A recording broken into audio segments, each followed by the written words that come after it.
menurut saya. Karena pada saat cahaya itu datang, dia buta. Jadi dia tidak tahu itu siapa sebenarnya. Nah, pada saat ada pengakuan akulah Yesus yang dianiaya itu, dari pendengaran itulah dia tahu itu Yesus, gitu loh. Ah, itu aja yang saya pahami. Lalu dia sebagai bukti bahwa dia bertemu dengan Yesus itu, dia buta 3 hari. Lalu diutuslah Ananias. Maka Ananias berkata bahwa tuannya ya. Kalau saya memahami Tuhan itu setelah abad sekian itu ada kata Tuhan, ya kan? Ya. Tuannya menyuruh dia untuk mencelikan matanya itu loh. Nah, itu dikonfirmasi oleh para murid setelah mereka ke sana. Nah, yang ke sana ini adalah Ananias yang membawa Paulus itu bertemu dengan Petrus dan teman-teman yang dengan para rasul yang lain, gitu loh.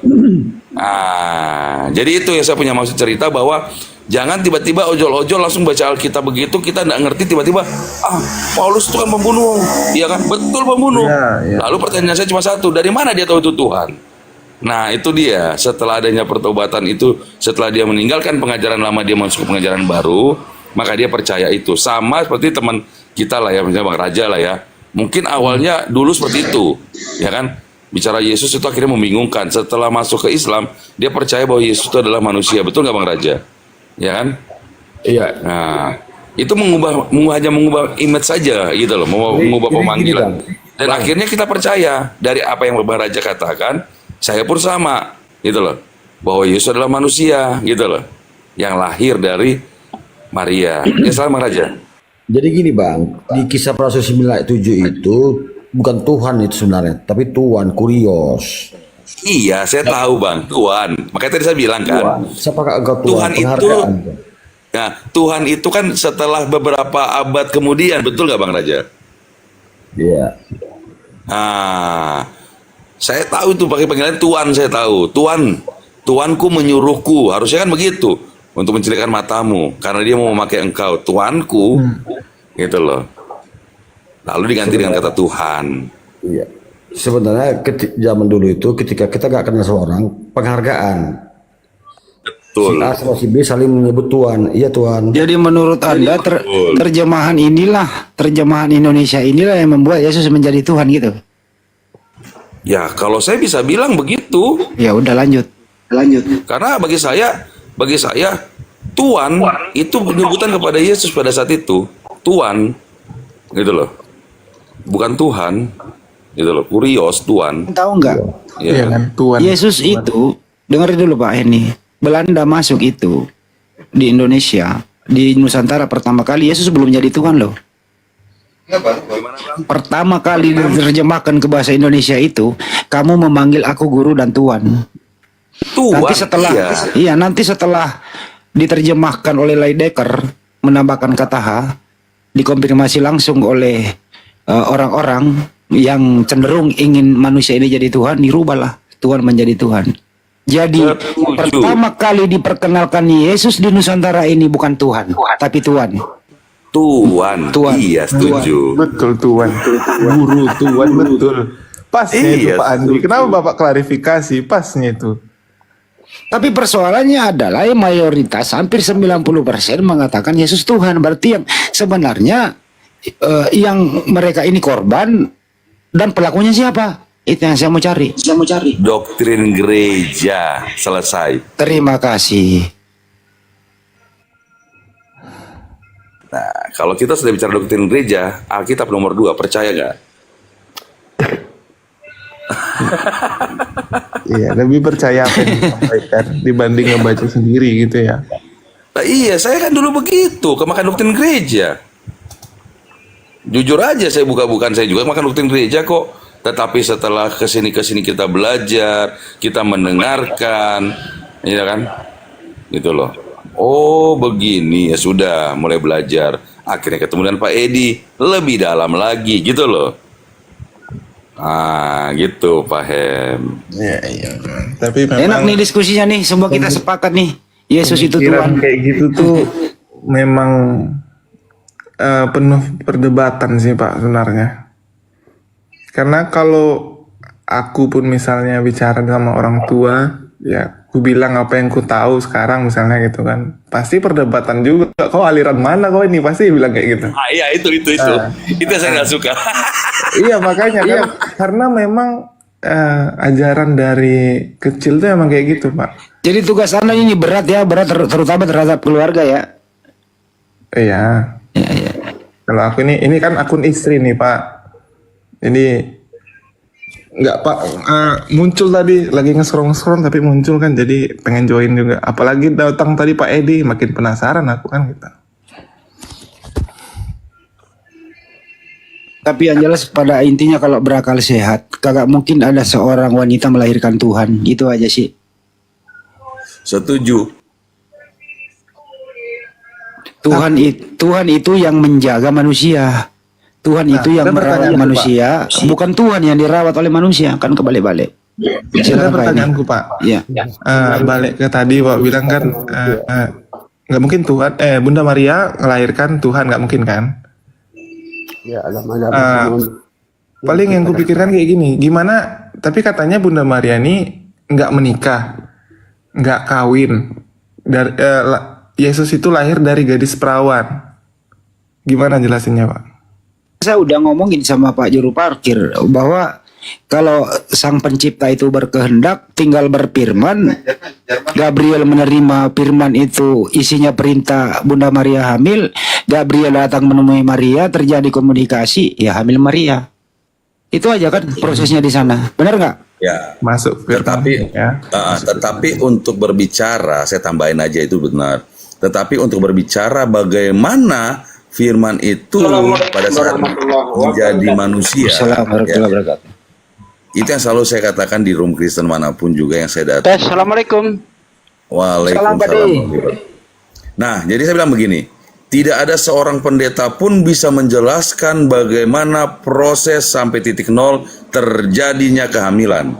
Kalau secara manusia, kita berbicara pertemuan antara sperma dan sel telur, betul ya? Secara manusia, tetapi secara firman tidak ada yang bisa menjelaskan. Tetapi kita manusia hanya bisa menjelaskan dari titik nol dia, terjadilah 0 bulan sampai 9 bulan. Disitulah prosesnya pembentukan manusia di dalam rahim Maria. Itu loh. Itu aja tapi yang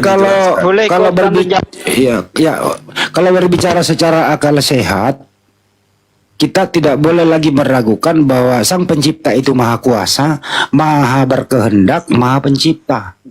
Jadi disinilah iman yang masuk, karena tidak ada yang bisa menjelaskan bagaimana cara barang ini masuk ke hamil Bunda Maria. Jadi iman memang masuk di sana, Bang. Di sana. Boleh bantu jelaskan, ya? Bang Andi? Iya, Pak De, silakan. Diulang sedikit Bang, anunya Bang. Pertanyaannya tadi Bang, yang soal itu. Soalnya Pak De kecil ya? hamil. Ini ya, Pak apanya nih? Pak Tad. Bibel berjalan. Oh, Pak Bibel. Tadi aku bertanya Pak. Jadi katanya kan ini minta penjelasan gimana ceritanya Bunda Maria bisa melahirkan Yesus. Kan Yesus kan lahir dari gadis perawan gitu. Oh, jadi bagaimana seorang perawan suci bisa melahirkan gitu kan? Coba buka Yohanes 1 ayat 13. Orang-orang yang dilahirkan bukan dari darah, juga bukan dari daging, dan bukan atas keinginan seorang laki-laki, melainkan berasal dari Allah. Orang-orang itu satu atau banyak, Bang? Banyak. Nah, kalau banyak, Yesus doang atau banyak orang yang kejadiannya seperti Yesus? Wah, nggak tahu aku tuh. Nah, itu kan jelas tuh. Orang-orang yang dilahirkan bukan dari darah, juga bukan dari daging, dan bukan atas keinginan seorang laki-laki, melainkan berasal dari Allah. Artinya banyak orang yang terlahir ajaib, walaupun tidak sama persis seperti Yesus. Contoh, Ishak. Ishak itu terlahir dari perempuan mandul, namanya Sarah. Ya. Yohanes Pembaptis, ibunya mandul, Elizabeth. Ya kan? Sebenarnya kejadiannya itu sama. Ya, cuma bedanya itu status saja. Maria perawan suci, Elizabeth Sarah perempuan mandul. Sarah tidak memiliki sel telur, Elizabeth tidak memiliki sel telur, Maria tidak memiliki sperma. Betul enggak? Ya. Iya. Ada tambahannya Tapi bang? Ada kalau tambahannya Tuhan bang? berkehendak, Tambahannya bang? Bang ada tambahannya bang? sedikit-sedikit Ya kan? Bang. Oh iya. Tapi karena Tuhan itu berkehendak, jadi apa yang dia ingini Bang. Jangankan ada perantara, baik wanita, perawan suci ataupun perempuan mandul, tanpa ada perantara kalau Tuhan mau jadi. Siapa? Adam. Kalau Tuhan mau, jangankan melalui perantara laki-laki, perempuan mandul, dan perawan suci, dari tulang jadi manusia. Siapa? Hawa. Makanya ketika malaikat menjumpai Maria, apa katanya? Tidak ada yang mustahil bagi Tuhan. Tuh. Jadi nggak ada yang hebat. Justru Tuhan ketika menciptakan Yesus, Ishak, juga termasuk Yohanes Pembaptis, itu untuk menunjukkan bahwa dia itu maha kuasa. Jangan dijadikan tanda-tanda kemahakuasaan ini, jangan dijadikan Tuhan Bang. Ini hanya sebagai pertanda kok. Malah dia yang dijadikan Tuhan. Aneh itu. Gitu Bang.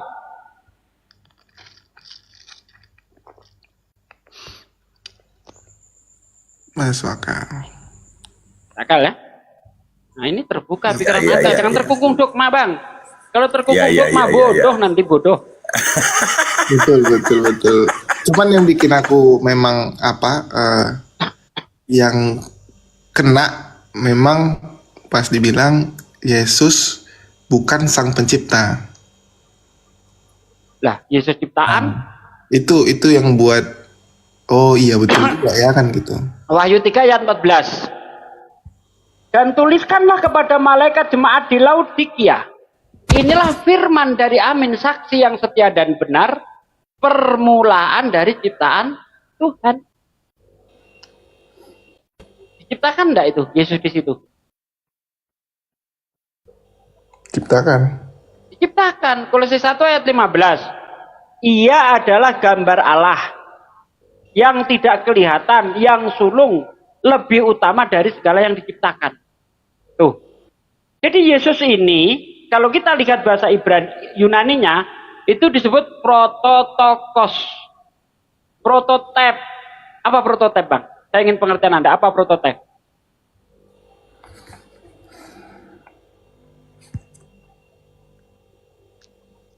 Apa Bang? Prototip itu apa Bang? Prototip itu kayak model apalah ya, ciptaan awal apa gitu. Saya mau bikin sesuatu udah ada gambarnya. Gambaran awal lah. Iya, kita sudah punya gambar sebagai contoh model. Nah, model bisa dibilang model. Ini modelnya. Saya mau bikin manusia, ini modelnya. Jadi dia ini model. Ya model atau ini saya punya gambaran nih akan menciptakan, itulah yang namanya prototip. Ini saya bacakan dalam bahasa Yunaninya ya.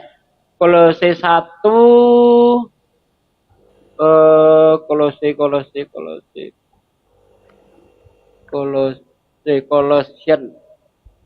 1 ayat 15. Ya, saya bacakan di ayat 15-nya, di situ dikatakan Hos estin icon tau teuton aurotau prototokos pasis.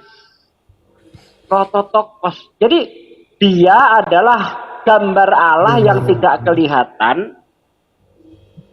Model ya, modelnya Tuhan, apa gambaran Tuhan atau contoh atau prototipnya Tuhan. Ya, ia adalah gambar Allah yang tidak kelihatan, yang sulung. Yang sulung inilah yang prototokos ini. Yang sulung atau prototokos itulah. Ya, diciptakan terlebih dahulu prototokos ini. Gitu Bang. Makanya nanti di Kejadian 1 ayat 26 itu bukan berarti manusia segambar dengan Tuhan atau Tuhan segambar dengan manusia, tidak. Marilah kita ciptakan manusia menurut gambar kita. Menurut gambar Bukan yang dipunyai Tuhan. Ya. Gitu maksudnya itu. Berarti konsep pemikiran anak-anaknya gini lah. Jadi kayak Tuhan tuh menggambar kita serupa dengan gambarannya lah, bukan serupa dengan Tuhan itu sendiri gitu. Sketsa ya, apa ya? Rencana Tuhan. Jadi gini. Kalau saya ingin menjelaskan ke arah situ tentang gambaran itu ya, itu ada di 1 Petrus 1 ayat 20 bahwa ia telah ada, ya kan? Ia telah dipilih sebelum dunia dijadikan.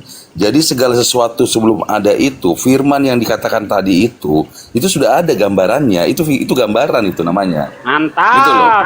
Keren. Gitu loh. Jadi bukan bicara tentang Allah Bapa lagi di situ. Firman yang jadi gambaran Allah yang disebutkan tadi Kolose itu, itulah yang disebut seperti itu gitu loh. Nah, itu gambarannya. Betul nggak, Bang? Betul. Nah, itu. Jadi kita bisa jelas. Makanya kalau nanti ada ayat yang menyatakan di dalam Amsal 8:20 bahwa Tuhan telah menciptakan aku dari sejak semula penciptaannya, sebelum segala sesuatunya jadi, dia sudah diciptakan terlebih dahulu. Itu loh. Itulah gambaran yang dimaksudkan tadi. Makanya pada saat ayat itu keluar, banyak Kristen yang langsung kepanasan. Gitu loh. Tapi tidak memahami sampai ke sana. Dogma duluan, Bang. Dogma duluan. Pokoknya Yesus Tuhan. Pokoknya makanya Yesus saya, Tuhan. Itu aja yang dia. Makanya saya sering dibidat-bidatkan Kristen gara-gara itu. Mau dijelaskan ke sana bingung dia, gitu loh. Nah, itu. Dialog itu butuh kejujuran, Bang. Ya, coba ada orang ini netral, belum terkontaminasi dogma gitu kan. Orang betul-betul netral nih, nggak pernah baca kitab apapun. Suruh baca kitab Kristen dari Kejadian sampai Wahyu. Kira-kira bisa menyimpulkan Yesus Tuhan tidak? Tidak. Stres, Bang. Tidak akan, Bang. Iyalah, bingung Tidak lah. akan bisa menyimpulkan Yesus Tuhan pada bagian mana coba? Nah, Kristen itu menyimpulkan Yesus Tuhan karena sudah didogma dari kecil. Gitu loh. Padahal kalau saya minta misalnya, apa buktinya Yesus Tuhan? Oh, dia melakukan keajaiban. Oh, coba kita tes sendiri nih, kata Yesus bagaimana? Apa benar ketika dia itu menciptakan, melakukan keajaiban itu untuk membuktikan dirinya Tuhan? Yohanes 11 ayat 41 sampai 43. Yesus menengadah dan berkata, aku bersyukur kepadamu ya Bapa. Aku tahu engkau selalu mendengarkan aku. Tetapi karena banyak orang yang berdiri di sini mengelilingi aku, supaya mereka tahu bahwa engkau yang telah mengutus aku. Kemudian Yesus teriak dengan keras, Lazarus, bangkitlah. Nah, ketika bangkitin Lazarus, dia bersaksi sebagai utusan. Dibantah oleh Yesus sendiri. Orang Kristen sering ngomong, apa buktinya Yesus Tuhan? Oh, dia melakukan keajaiban.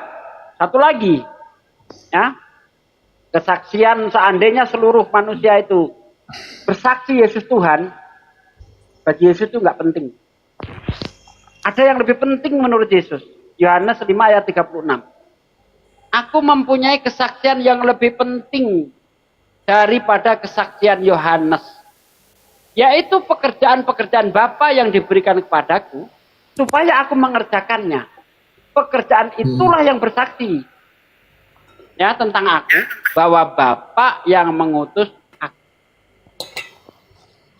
Thomas berkata, ya Tuhanku, ya Allahku, nggak penting. Pendeta berkata Yesus Tuhan, nggak penting. Yohanes membaptis pun sekalipun ngomong Yesus Tuhan, nggak penting. Apa yang penting? Pekerjaan-pekerjaan yang dia lakukan, itulah yang bersaksi tentang Yesus itu siapa. Ternyata menurut Yesus, pekerjaan yang dia lakukan itu bukti bahwa dia utusan. Tuh. Ya Pak De, ini mungkin sentral mau bantah nih. Silakan bantah sentral. Kamu Kristen kan? Silakan pakai data. Saya berdata orangnya. Walaupun tanpa buka Bible saya berdata. Kalau nggak percaya cek ayat-ayat yang pintar di Bible tapi Bal. Gimana Bang?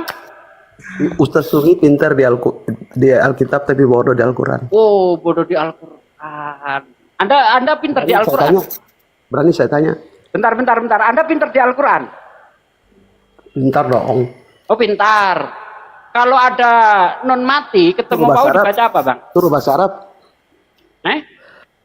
Suruh saya bahasa Arab. Iya. Kalau ada non mati ketemu huruf waw dibaca apa, Bang? Ilmu ngeles Islam di situ. Tuh, Al-Quran bahasa Arab, Bang. Itu ilmu Al-Quran tuh. Yang terjemahkan saya ambil dari dasar aja dulu nih. Berani nggak saya tanya? Berani nggak saya tanya? Tunggu, kan Anda ngaku pinter tadi. Berani nggak saya tanya?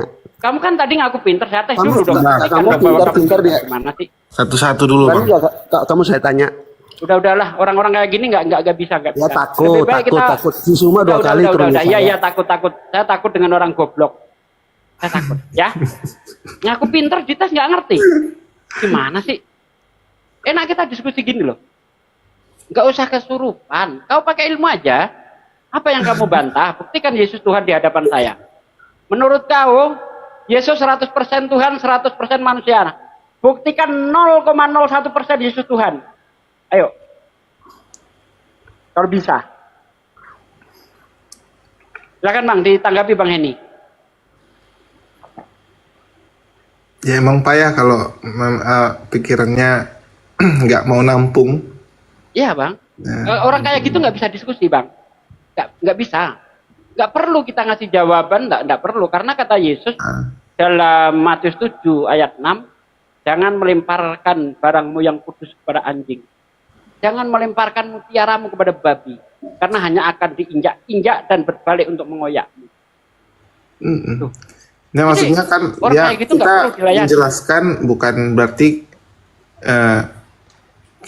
kau harus ikut aku, harus percaya kan gitu. Kita menjelaskan ya sesuai yang ada aja, sesuai Ya. logikanya aja.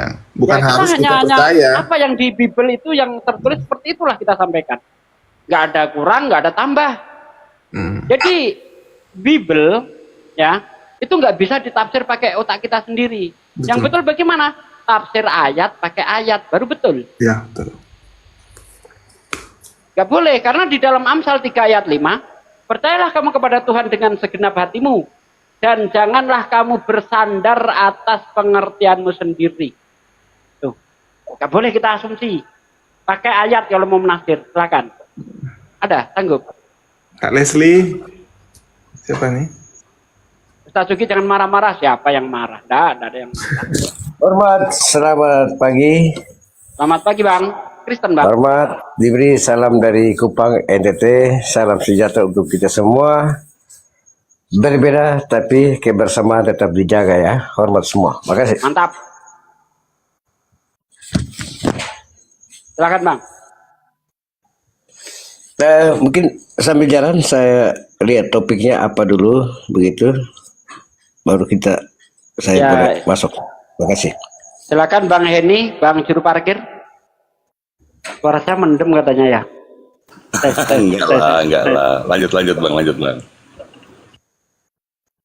Pertanyaan yang tadi aja lah. Lanjutin aja Bang ke Bang Leslie.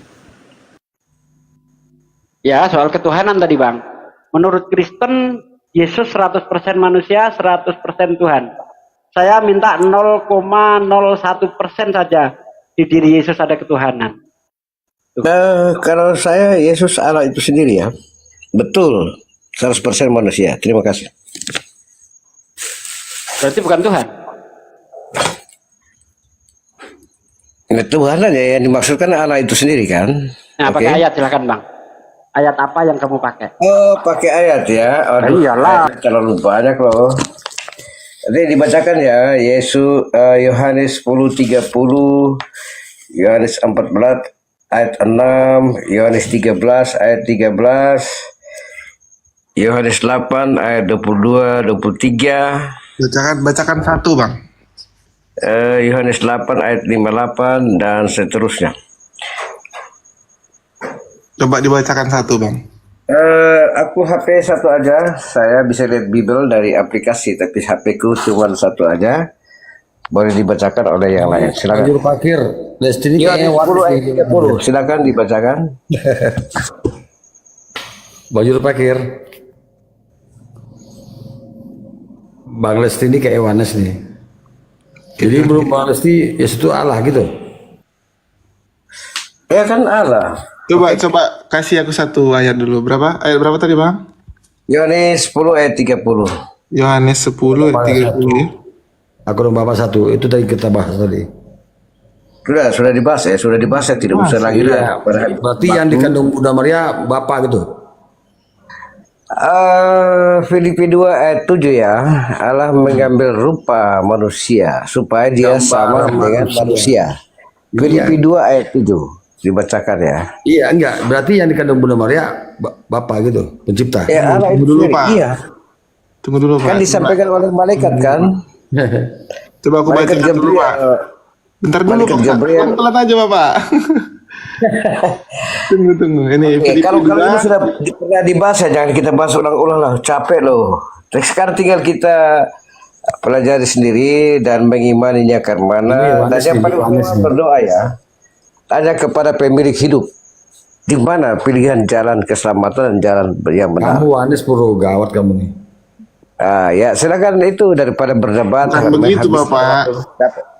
Ini begini ya, ini pertanyaan ini hampir di semua kan ulang balik ya. Mungkin sudah ribuan kali ya bertanya tentang ini. Oke. Maksudnya gini loh, Bapak. Ini kan aku pun Kristen ya, Bapak. Maksudnya aku mau Kristen juga. mau Oke. tahu gitu apa isi Kristen ayat yang apa? Bapak bilang itu. Kristen apa? Denomnya apa? Saya gereja GBI, Pak. Oh, gereja Betel. Oke. Nah, gereja Betel. Iya, di sini Tritunggal atau apa ya? CO atau Warnes? Tritunggal.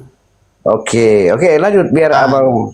Tadi kan Bapak Jadi- bilang Filipi 2, coba ya, sambil saya bacakan nanti mungkin Filipi 2 dijelaskan ayat lagi. 7. Coba dibacakan. Filipi 2 ayat 7 Filipi 2 ya. ayat 7, melainkan telah mengosongkan dirinya sendiri dan mengambil Ya. rupa seorang hamba dan menjadi sama dengan manusia. Oke. Itu ada kaitannya dengan Yohanes 1 ayat 2 ya. Kalau firman Allah itu menjadi Kena manusia. tombak aku, aduh parah. Orang nggak ada ucap catatan pun kena tombak. Jadi peristiwa tentang kedatangan Mesias ya, dari kita jangan umum tombak dulu ya. Kedatangan Mesias sebagaimana yang dinubuatkan dalam perjanjian lama, dari kelahiran, kematian sampai kenaikan ke surga, kebangkitan naik, itu sudah dinubuatkan di perjanjian lama ribuan tahun sebelum Tuhan Yesus itu datang, sebelum Masehi kan. Yang terakhir ya Mika 5 ayat 2, tempat kelahirannya di Bethlehem, kota Daud. Keturunan Yudea, keturunan Yahudi ya. Bang Oke. Leslie, izin Bang Leslie, saya mau tanya nggak? Boleh, sebentar. Aku jelaskan ini dulu. Aku jelaskan Oh habis iya, itu ya. silakan. Boleh. Mohon izin, terima kasih ya. Jadi, ini satu orang figur yang manusia tapi istimewa sekali loh. Kalau abang yang tadi bertanya, abang kan punya fisik ya, fisik. Ketika abang berkata, menjelaskan, bertanya, berkalimat, kan abang sendiri, tapi abang juga punya roh. Dan itu kan satu dengan abang sendiri kan? Oke. Terus, sekarang firman Allah, Kejadian 1 dan seterusnya, Allah berfirman, ya, untuk menciptakan dunia dan segala isinya dan seterusnya. Nanti dibacakan itu. Kemudian nubuat tentang kedatangan Mesias sang juru selamat itu sudah diperjanjikan dalam perjanjian lama. Itu selisihnya ribuan tahun loh sebelum Masehi sampai dengan kedatangan Tuhan Yesus yang diceritakan dalam Injil. Jadi ini satu manusia yang istimewa ya, istimewa sekali loh. Bahkan mulai kelahirannya disampaikan oleh malaikat kepada Maria. Kemudian kelahirannya malaikat menyampaikan itu kepada gembala-gembala di padang. Kemudian Pak, jangan call Bapak, banyak kali Pak. Halo. Oke ya. Sebentar. Abis baru kamu Panjangan, ini, Pak. abis baru kamu. Jangan Pak, apa Bentar. Jangan. Oke, gantian. Kalau Iya. dia dinubuatkan, otomatis dia bukan Tuhan. Karena yang dinubuatkan itu Mesias. Mesias bukan Tuhan. Mesias itu adalah dalam konteks Yahudi seorang juru selamat, seorang raja yang akan diurapi, yang akan membebaskan Yerusalem. Itulah yang namanya Mesias. Jadi Mesias kalau yang dinubuatkan bukan Tuhan, bukan. Itu udah batal di situ. Lalu dia tadi bawa Filipi 2 ayat 6. Itu Paulus dapat dari mana kayak begitu? Sedangkan Yesus saja tidak berani ngomong sembarangan. Dia itu ngomong harus nunggu ilham dulu. Aku tidak dapat berkata-kata dari diriku sendiri. Semua yang aku katakan itu sesuai yang aku dengar. Itu kata Yesus. Lah Paulus dapat dari mana? Mengambil kesimpulan bahwa Tuhan itu mengosongkan diri. Menjadi manusia serupa dengan hamba. Dapat dari mana Paulus? Yesus saja nggak mengajarkan itu. Kemudian tadi bahwa Yohanes 10 ayat 30. Main comot satu ayat. Padahal kalau kita baca rentetannya dari ayat 23 sampai ayat 36. Itu sama sekali Yesus tidak berbicara tentang keilahian di situ. Yesus berjalan-jalan di Serambi Salomo. Orang-orang Yahudi mengelilinginya dan bertanya, berapa lama lagi kamu membuat kami hidup dalam usah kebintangan? bicara. Bentar dulu, Bang. Ini Orang apa lagi sih? bicara. Saya copot. baru ngomong, kenapa? Loh, gantian dong. Kau tadi udah dibiarkan ngomong lama. Ya, kau main comot-comot ayat. Nggak ngerti ini ayat apa, bunyinya apa, konteksnya apa. Nggak ngerti kau. Saya orang Islam paham. Oh, Ya, begitu. tanpa buka Bible. Bentar. Yohanes 10, kita mulai dari ayat 23. Kalau dari ayat Kalau dari ayat 22, Yesus sampai di Yerusalem, ya pada waktu itu hari pentasbisan Bait Allah di Yerusalem akan tiba. Terus di ayat 22, Yesus berjalan-jalan di Serambi Salomo. Orang-orang Yahudi mengelilinginya dan bertanya, berapa lama lagi kamu membuat kami hidup dalam kebimbangan? Katakanlah dirimu Mesias kalau kamu memang benar. Kata Yesus, untuk apa lagi aku katakan? Kamu tetap tidak percaya. Pekerjaan-pekerjaan yang aku lakukan atas nama Bapakku, itulah yang bersaksi tentang aku. Namun kamu tidak percaya, karena kamu bukan dombaku. Dombaku mengenal suaraku dan aku mengenal mereka. Aku memberikan hidup yang kekal bagi mereka. Tidak seorang pun mampu mengambil mereka dari tanganku. Bapak yang memberikan mereka kepadaku, tak seorang pun mampu mengambil dari tangan Bapakku. Sebab Bapakku lebih besar daripada siapapun. Aku dan Bapak adalah satu. Kemudian sekali lagi orang Yahudi ingin melempari batu. Kata Yesus, banyak pekerjaan baik yang berasal dari Bapakku. Pekerjaan baik manakah yang aku tunjukkan kepadamu sehingga kamu ingin melempari aku? Kata orang Yahudi, bukan karena pekerjaan baik yang berasal dari Bapakku. Bukan pekerjaan baik yang kamu tunjukkan kepadaku sehingga aku ingin melempari kamu. Tetapi karena kamu manusia biasa saja menyamakan dirimu dengan Allah. Ini satu apa? Satu pekerjaan. Bukan satu pribadi, bukan satu hakikat. Tapi satu pekerjaan. Betul enggak Pak Juru Parkir? Ya. Satu pekerjaan. Ya, saya lanjut ya. Di ayat 34, ketika Yesus dituduh menyamakan dirinya dengan Allah, Yesus mengingatkan kepada orang Yahudi, bukankah ada tertulis di dalam kitab Taurat kamu, aku berfirman kamu adalah Allah. Maksud orang Yahudi apa? Apa maksud Yesus apa? Kenapa kamu ingin melempari aku ketika aku berkata aku dan Bapa adalah satu? Bukankah di dalam kitab Taurat kamu ada juga orang disebut Allah, yaitu Musa? Keluaran 7 ayat 1, lihat aku berfirman kamu adalah Allah. Bukankah yang tertulis di dalam kitab suci tidak dapat dibatalkan? Apa maksudnya ketika manusia itu disebut Allah? Maksudnya adalah wakil Tuhan. Makanya apa kata Yesus di ayat 35? Jikalau kepada mereka firman itu disampaikan disebut Allah. Masihkah kau mengatakan dia menghujat Allah ketika berkata aku adalah anak Allah? Tuh, jadi Yesus di sini adalah berbicara tentang satu pekerjaan, bukan berbicara tentang hakikat. Tuh. Coba dikasih dulu Pak ngomong. Biarkan aja dulu Silakan. ngomong. Pak Leslie. Bantah. Jadi begini ya, saya heran ya, ketika aku lagi menjawab kok dipotong di tengah jalan ya. Udah kepanjangan. Etika dalam bahasa batasannya ada. Saya marah loh. Kepanjangan bang. Jadi Kepanjangan ya tapi oke nggak lah, fokus. oke lah abang ini sudah mantap ya, penguasaan Alkitabnya sudah oke. Tapi abang lengkapi sekolah ke teologia supaya ilmunya lebih lengkap. Makasih. Apa? Belajar teologi. Hah? Belajar teologi bagaimana Bang Leslie? Justru Sudah lengkap, persepsinya sudah ada, sudah mantap semua. Nanti abang lengkapi dengan belajar ke teologia supaya ilmunya makin lengkap. Makasih. Berarti sudah setuju. Aku nggak setuju. Kenapa aku suruh ke sekolah teologia supaya otaknya diperbaiki. Makasih. Oh, berarti yang dikatakan Alkitab itu salah. Nggak ada sana dong. Jadi menurut Bang Leslie nih, pengertian daripada begini, pengertian Mesias yang dipikirkan oleh bangsa Israel hari itu tuh seperti apa sih? Sama nggak dengan Bang Leslie pikirkan saat ini? Mesias juru selamat itu bagi bangsa Israel ketika itu kebutuhannya adalah Mesias datang sebagai raja dan panglima perang untuk mengalahkan penjajah Romawi.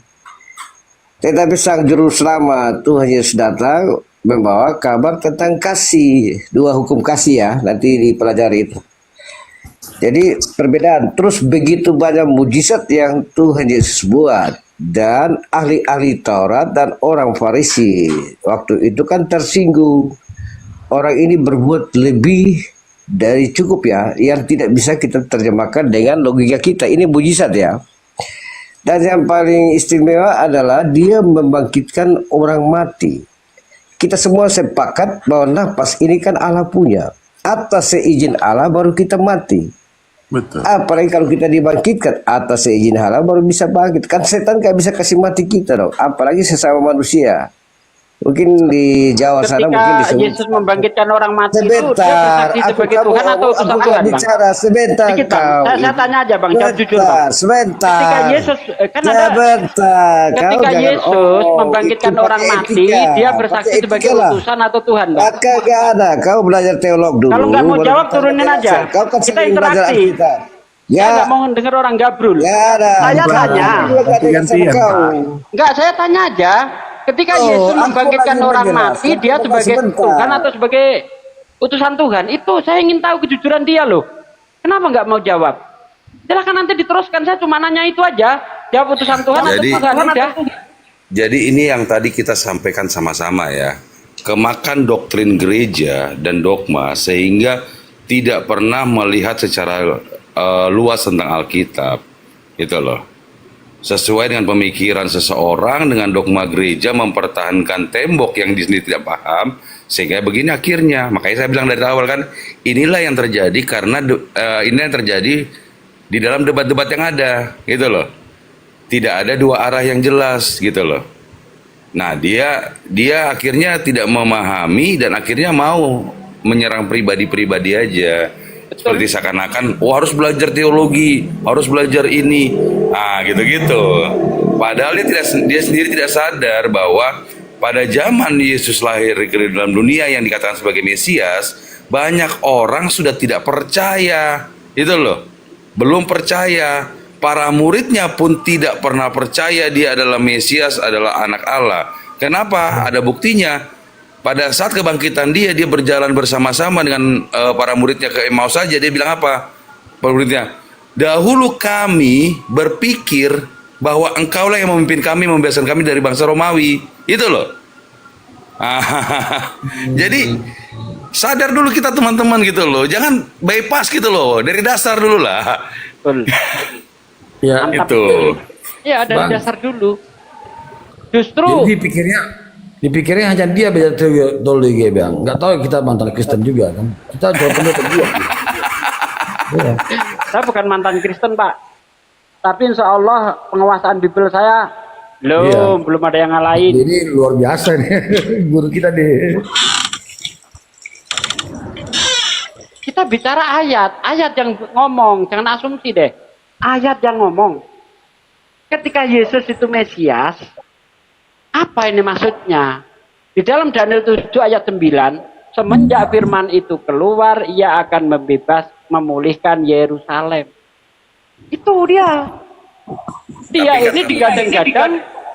Gimana, Pak? Maksudnya memulihkan Israel itu bukan berarti membebaskan dari penjajahan perang. Bukan, tetapi membebaskan pikiran-pikiran kepada ketahuitan Allah. Gitu loh. Karena zaman itu sudah banyak berhala-berhala yang ada terjadi di dalam bangsa-bangsa itu. Gitu loh. Kalau kita membacanya. Bisa dua-duanya, Pak. Bisa dua-duanya. Bisa dia memang keharapan orang Yahudi itu yang diharapkan adalah seorang raja sebagaimana Daud. Ya kan? Yang diimpikan kan itu. Ya, kepemimpinan Orang Raja Yahudi Daud. itu memimpikan raja sebagaimana Daud, kembalinya kerajaan Israel. Itu yang digadang-gadang oleh orang Yahudi. Gitu loh. Lanjut. Ya itu aja sih, makanya pemahaman tentang Yesus itu yang harus kita tahu itu dari dasar dulu, gitu loh. Lalu kita naik tingkat, gitu loh. Sehingga kita harus jelas, gitu loh. Kenapa Yesus berkata bahwa Tuhan Allah kita itu Esa? Itu loh. Coba dipikirkan bahwa orang Yahudi itu sudah kenal Tuhan Allah itu Esa. Tetapi kenapa Yesus masih mengatakan itu? Itu kan pertanyaan yang besar sebenarnya. Betul nggak, Bang? Kalau saya lihat konteksnya, itu orang Yahudi ingin memastikan di dalam Markus 12 ayat 28, 29, 30 itu, dia kan bertanya sebenarnya Tuhan itu seperti apa sih menurutmu, Yesus? Itu juga yang ditanyakan oleh kaum Nasrani Najran kepada Rasulullah. Tuhanmu seperti apa? Kenalkan coba. Turunlah surah Al-Ikhlas itu, Qul huwallahu ahad. Katakan Allah itu Esa, Allahu somad, tempat bergantungnya seluruh makhluk. Lam yalid walam yulad, tidak beranak dan tidak diperanakkan. Walam yakul lahu kufuwan ahad, dan tidak ada yang setara dengan dia. Ya. Nah, Yesus juga mendapat pertanyaan yang sama. Kalau boleh pakai kata-kata saya, coba terangkan ajaranmu tentang ketuhanan itu seperti apa. Dengarlah hai Israel, Shema Yisrael Adonai Elohinu Adonai Echad. Dengarlah hai Israel, Tuhan Allah kita Tuhan itu Esa. Apalagi? Katanya kan, hukum apa lagi? Hukum yang utama dan pertama. Ya, kasihlah Tuhan Allahmu dengan segenap hatimu, dengan segenap akal budimu. Apa kata mereka? Jawabanmu benar, Tuhan. Pak, ini aku coba mau nanya nih kan, Pak. Kan aku nih kan masih, aku buta lah tentang Nabi Muhammad ya mungkin ya kan. Dan memang tidak percaya juga kalau Nabi Muhammad itu nabi. Nggak apa-apa, Bang. Paling aku mau tanya, kalau Yesus kan itu banyak mujizat yang udah dilakuinnya gitu kan. Kalau Nabi Muhammad itu apa Pak mujizat? Oke, saya jawab. Jadi jangan pernah berpikir bahwa mujizat itu serupa. Setiap nabi mujizatnya itu berbeda-beda, Bang. Ya. Tergantung dari kaum yang dihadapinya. Musa keajaibannya seperti sihir. Kenapa? Karena yang dihadapi tukang sihirnya Fir'aun. Makanya ular berubah tingkat berubah jadi ular. Ya kan? Terus apalagi laut dipukul belah. Kan mirip-mirip sihir walaupun itu bukan sihir. Yesus karena yang dihadapi waktu itu adalah orang-orang sakit. Dan pada waktu itu banyak orang yang lagi giat-giatnya belajar tentang pertabiban. Maka keajaiban Yesus tentang pertabiban. Tentang penyembuhan. Nah, Nabi Muhammad ini universal dia. Berbagai zaman. Mulai dia diutus sampai akhir kiamat nanti. Maka bermacam-macam keajaibannya. Ketika bangsa Arab mengagung-agungkan syair, ya, dia itu sangat mengunggulkan syair. Bahkan siapa yang syairnya itu menang nanti sukunya menjadi suku terhormat. Hasil karyanya ditempel di Ka'bah. Al-Quran datang mengalahkan syair. Makanya ada ayat Al-Quran mengatakan wa in kuntum fi raibim mimma nazzalna ala abdina fa'tu bi suratin min mislih. Wad'u syuhada'akum min dunillah in kuntum shadiqin. Fa ilam taf'alu wa lam taf'alu fatakun narul ladzi wal quduhanasa wal hijarah uiddat lil kafirin. Jika kamu ragu terhadap Al-Quran yang aku turunkan kepada hambaku, coba kamu buat satu surah saja yang semisal Al-Quran. Ajak penolongmu selain Allah. Tuhanmu boleh kau ajak, malaikat boleh kau ajak, seluruh manusia di dunia boleh kau ajak untuk membuat satu surah saja semisal Al-Quran. Jika kamu mampu, dan pasti kamu tidak mampu kata Allah. Udah dipastikan nih, dan pasti kamu tidak mampu. Jika kamu tidak mampu, maka persiapkanlah dirimu dengan api yang bahan bakarnya dari batu dan manusia. 1400 tahun yang lalu, Bang, tantangan ini belum pernah bisa ditanggapi oleh manusia. Itu keajaiban bukan? Kalau apa yang dilakukan oleh Nabi Muhammad tidak ada yang bisa mengalahkan. Keajaiban bukan? Berarti berbeda ya dalam Beda, makanya beda zaman, beda kaum, beda yang dihadapinya. beda Nanti nubuat. Nabi Muhammad selain keajaiban-keajaiban yang seperti nabi-nabi terdahulu, ada juga misalnya menghidupkan orang mati, ada anaknya Fariyah. Baca itu keajaiban, ada kitab namanya khusus keajaiban Nabi Muhammad. Tapi saya tidak suka yang seperti itu, saya lebih suka kepada ilmu pengetahuan. Tapi Pak, kalau kita lihat dalam Islam itu Pak, itu banyak kali kitabnya Pak. Oh iya, Kitab dari ini, kitab dari ini, ada kitab Quran, kitab hadis. Ini pokok, dua hukum ini pokok. Nanti ada cabang-cabangnya. Ada yang membahas bab fikih, ada bab toharo dan sebagainya, banyak. Sebelum saya selesaikan Bang ya. Kemudian yang dihadapi Nabi Muhammad itu juga para ilmuwan. Ya. Makanya Al-Quran itu adalah keajaibannya keajaiban. Kalau keajaibannya para nabi, nabinya mati, keajaibannya lenyap, hilang tanpa bekas. Keajaibannya Muhammad ini kekal. Sampai sekarang masih bisa mengalahkan ilmuwan. Berapa banyak ilmuwan yang dikalahkan oleh Islam? Tentang ilmu pengetahuan, saya tanya sama Anda. Kapan manusia mengetahui tentang teori Big Bang, awal mulanya terciptanya jagat raya? Dan ini adalah ilmu yang paling disepakati oleh para ilmuwan. Kapan menurut Anda manusia tahu? Mungkin ya 100 tahun yang lalu mungkin. 100 tahun yang lalu. Tepatnya pada tahun 1924 oleh Lamitri. Itu awal mula dicetuskannya itu. Dan itu disepakati oleh ilmuwan. Ya, Al-Quran sudah mengatakan itu 1400 tahun yang lalu. Surah Al-Anbiya ayat 31. Awalam yarol ladina kafaru anas samawati wal ard kanat tarotong fafatanahuma.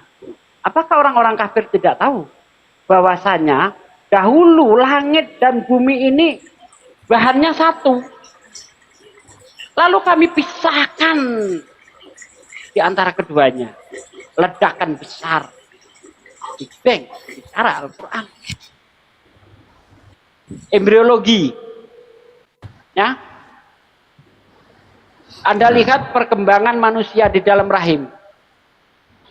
Ternyata menurut ilmu embriologi modern, awalnya manusia itu seperti lintah.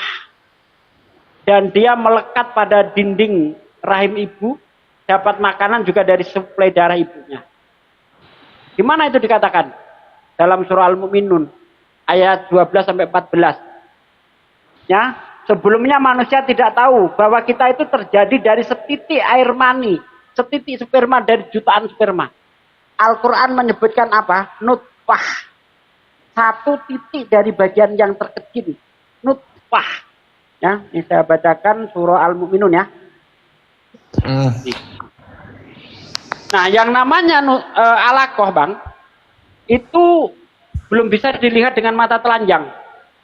Itu hanya bisa dilihat dengan mikroskop. Bagaimana Nabi Muhammad bisa tahu? Coba Al-Mu'minun ayat 14. Ya. Walaqad khalaqnal insana min sulalatin min tin. Dan sungguh kami telah menciptakan manusia dari saripati. Ya. Dari saripati atau yang paling kecil. Dari saripati tanah maksudnya. Suma ja'alnahu nutfatah fi qararim makim. Kemudian kami menjadikan air mani yang disimpan dalam tempat yang kukuh. Ya. Suma khalaqna nutfata alaqah. Kemudian dari setitik air mani itu kami jadikan sesuatu yang mirip lintah. Di sini diterjemahkan melekat. Anda cek di Google Translate, tulis lintah terus terjemahkan dalam bahasa Arab. Tulisannya alaqah. Cek ilmu embriologi modern, benar enggak? Awal mula manusia itu seperti lintah, tepatnya pada usia 15 sampai 25 hari.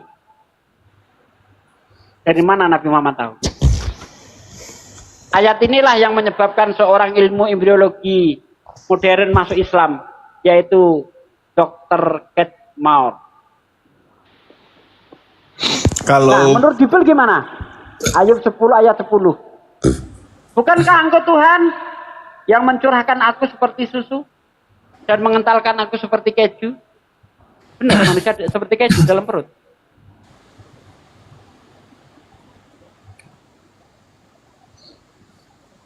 Kemudian tentang bulan memantulkan cahaya. Yunus ayat 5. Allah yang menciptakan matahari sebagai pelita dan bulan adalah cahaya yang dipantulkan. Dari kata nuron artinya cahaya yang dipinjamkan. Dan bulan adalah cahayanya.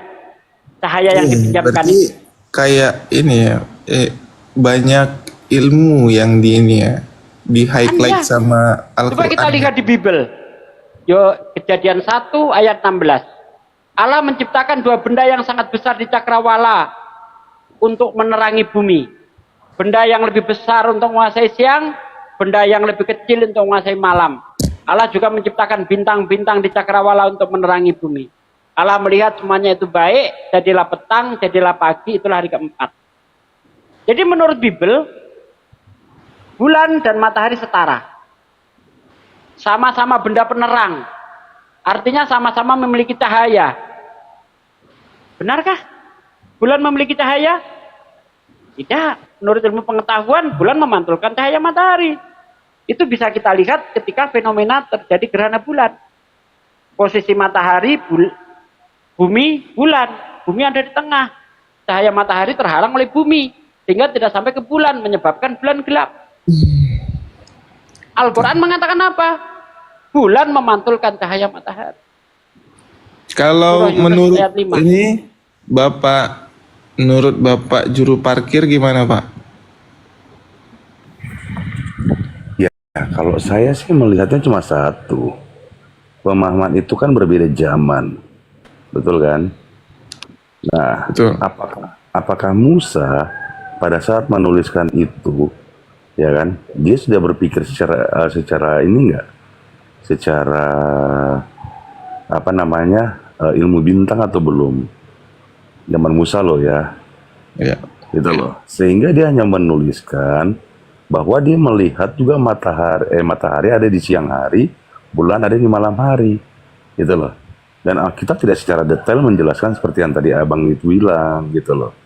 Tetapi dia hanya ingin menjelaskan bahwa bulan, bintang, dan matahari, ya kan, itu diciptakan oleh Allah secara khusus. Tetapi tidak menceritakan proses cahaya itu seperti apa, betul nggak? Dia hanya Ya, gini, melihat Pak. bulan. Kalau komentar Anda seperti itu, Anda menghilangkan Tuhan jadinya. Oh, enggak. Itu atas karangan Musa sendiri. Bukan inspirasi gini. dari Tuhan jadinya. Nah, jadi penciptaan itu pada saat saya membacanya, Musa menuliskan itu dalam ilham Tuhan, ya kan? Itu hanya menceritakan bahwa matahari itu ciptaan Tuhan, bulan pun ciptaan Tuhan, bintang pun ciptaan Tuhan. Di dalam penjelasan itu pun Musa melihat bahwa di dalam ilham Tuhan itu sepertinya ada ini loh, ada cahaya gitu loh, ya kan? Nah, makanya dikatakan kalau satu benda itu lebih besar dibandingkan satu benda lain, dan yang benda yang lebih besar itu menguasai siang, dan yang malam dan yang satunya itu menguasai malam. Ada cahaya yang keluar dari situ, dan saya memahaminya pada saat saya mencobakan posisi saya di dalam posisi Musa. Nah, Alkitab kenapa tidak menjelaskan secara detail?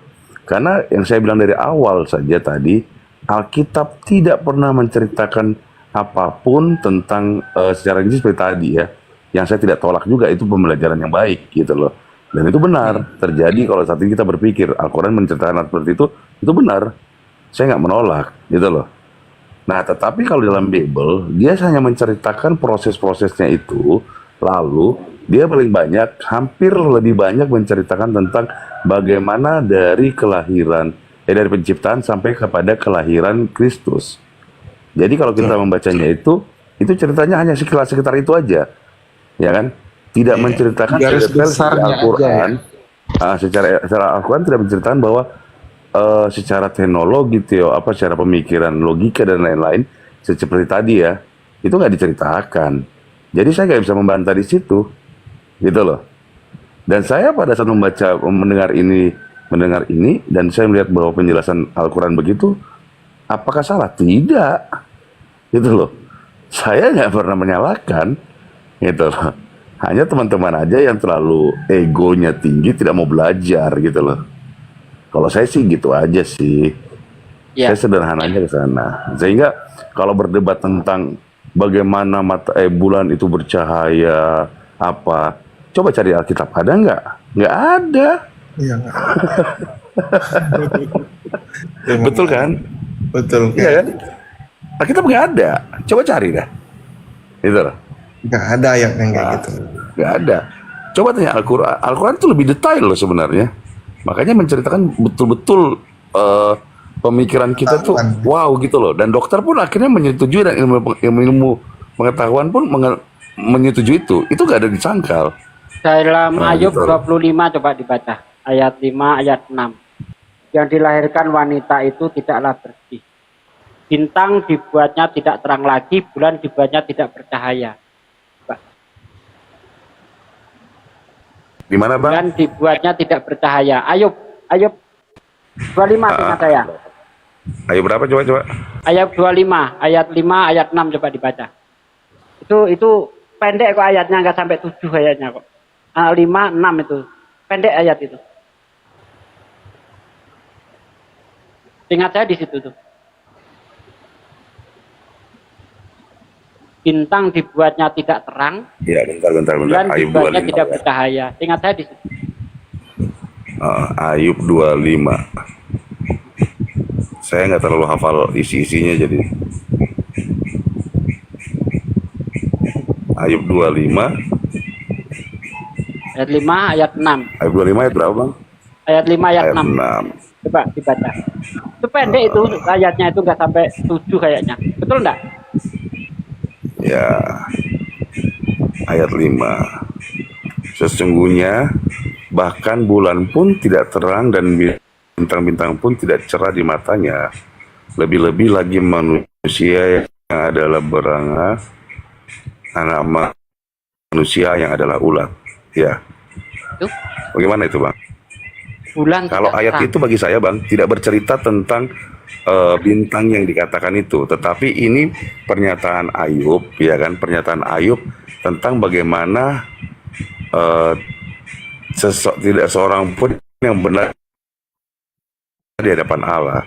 Kenapa saya bilang begitu? Karena itu adalah ilustrasi yang mengatakan gini loh. Sampai bahkan bulan pun tidak terang dan bintang-bintang pun tidak cerah, ya kan? Nah di situ dia hanya memberi suatu ilustrasi bahwa biarpun contohnya gini, biarpun gunung ini tidak bergeser, ya kan? Nah, tetapi kepercayaanku walaupun aku meminta, gini, walaupun aku berdoa kepada Tuhan dan Tuhan tidak menyembuhkan aku tetap percaya kepada Tuhan itu ada. Seperti itu loh contohnya. Nah itu loh, Iya, itu hanya sebuah ungkapan dari dia yang menyatakan itu. Tapi itu juga menggambarkan bahwa di situ menunjukkan bahwa bulan itu memiliki cahaya sendiri. Iya. Bintang di situ dikatakan tidak terang, coba dibaca, saya agak lupa. Bintang dikatakan tidak terang, bulan tidak bercahaya, atau bagaimana itu tadi? Coba, saya agak lupa ayatnya. Bintang itu. Tidak cerah lagi, bulan tidak terang. Ya, berarti antara bulan dan bintang nggak ada kaitannya di sini. Iya. Ya, berarti bulan memiliki sinar sendiri. Sehingga di situ atas perbuatan manusia itu, bahkan bulan dibuatnya seolah-olah tidak berterang gitu loh. Karena manusia itu adalah baringa, yaitu belatung bagi Tuhan. Tuh. Ya, silakan lanjut Pak. Ya, saya nggak Mana bisa ini menolak. Bang? Siapa tadi? Kok hilang? Kita dialog baik-baik kok hilang. Oh, Pak Ini Helmi. dialog tuh gitu, nggak perlu ngotot-ngototan lah. Kalau ditanya, jawab. Udah, enak kita. Ya. Tapi saya izin turun lah dulu ya, karena Oh iya udah Bang, di iya sini Bang. udah Makasih Bang. subuh, Kapan-kapan jadi jumpa lagi mau kita Bang. istirahat dulu. Siap Bang. Solo Ayo. follow lah Bang ya. Oke, selamat malam semuanya. Selamat malam.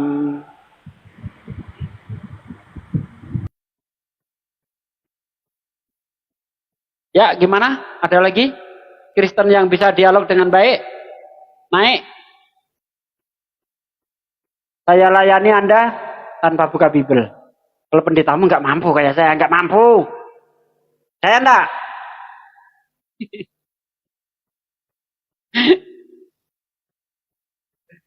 Oh.